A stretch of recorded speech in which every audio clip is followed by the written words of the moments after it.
Hey guys, welcome back to the channel. I apologize for being gone for so long. I had a field exercise and I was also moved to a new room, as you can tell by the change of scenery. But in today's video, we're going to be going over how I set up my personal plate carrier. This is the Crye JPC that made its debut a couple videos ago, and I've modified it just to fit this front placard. But for the most part, it's remained pretty plain. Now, again, bear in mind that what I have on this might not work for somebody else, or they just might not have the same pouches or placards that I have on this. So without further ado, we're gonna hop into the theory of plate carriers, which is stopping holes, plugging holes, and then making holes.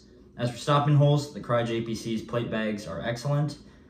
The shoulder straps are a little bit thin to some, but I think that they've worked fine just for me, because I've ran and I've trained in them multiple times, and the plates that I currently have in this are former SOCOM issue level 3 plates, and they fit in here nicely. Now again, I'm working on getting trauma backers should the need arise, but the plate carrier is designed to have the bare minimum of protection in a lightweight and versatile package, and the Crye JPC is the gold standard of such. Now as for stopping holes, I have a Haley strategic dangler, and in it is an IAC tray. And what I like about this dangler is that I can reach it with either hand if I'm down. And in this tray I have things like a pressure bandage, a nasopharyngeal airway, I have hyphen chest seals, and I also have quick clot combat gauze. I would definitely recommend trying to get your hands on hemostatic gauze as opposed to normal gauze, because it increases your chance of surviving even more. And the dangler does not take up a lot of real estate down here. It might get annoying to some having it just flapping around once or twice. God, that looks suggestive, I'm sorry, but it's what works for me. And if not, a dangler would also make a great GP pouch, so please keep that in mind. Now, speaking of GP pouches, on my left side here, I keep it relatively clear because I like to run magazines on it. I also have a backwards facing rifle magazine on a battle belt. So this left side is kept as clear as possible for ease of access. Now this is an old Eagle Industries medical pouch. And what's surprising about this is that it can hold a surprising amount of things. As right now, I just have a simple little Princeton Tech headlamp in there. But you can outfit it to carry whatever snacks you find on the ground. If you see a Starburst, you can pick it up and put it in there. And it's just a great pouch to have overall, and you can also slim it down using this Velcro tab on the top. But again, I can just reach it with both hands should the need arise. Moving on to the fun part, which is making holes, I have a Spirit of Systems Mark V in Woodland. I'm a little bit of a deviant, I know. But what I like about the Mark V is how low profile it is. So if I detach it from here, you can see that it is a very slim and compact package that allows a user to carry 3 magazines and still have that MOLLE real estate for whatever else they might need to put on the front. Now, the insert is the one thing that kind of bothers me. As you can see, I have a Coyote insert with Spirit of Systems QD tabs. Reinserting magazines into the elastic inserts sometimes takes 2 hands, but I like it because it allows for quick and easy access to ammunition. On the right side here, I have another magazine pouch. And why do I keep a mag pouch on my right? Well, I keep it there for offhand reload. So if I'm firing with my right hand and I switch to my left and I need to reload, that ammunition is just right there, ready for me to use.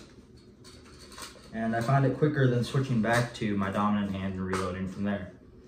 And last but not least, I neglected to mention this in my plugging holes part, so that's boo on me. But this is a T-Rex Arms tourniquet pouch. It's a really simple ordeal. It just holds a single Cat T tourniquet and also has room for a pair of shears if you ever want to run them in the back here. But what I like about it is I can still reach it with both hands, and I can take it in or take it out and put it in as easy as ever. So this is probably one of my most favorite tourniquet pouches I've ever had experience with. So I recommend giving them a look.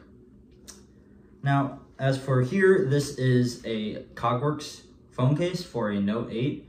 And what I do with this is I run the software called IAC Tray, which is available specifically for Android phones. And now it's a more unencrypted version, which might cause a little bit of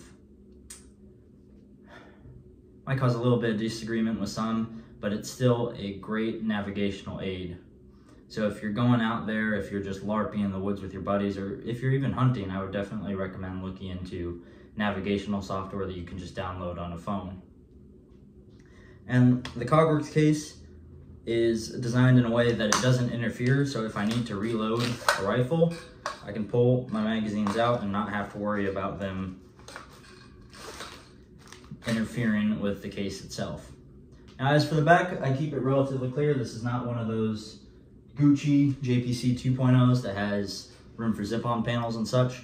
Personally, I don't believe in zip-on panels unless I'm working with a team, which is also why you don't see a radio anywhere, is because I'm used to working alone. Now, that might change in the future, but again, this is currently what works for me.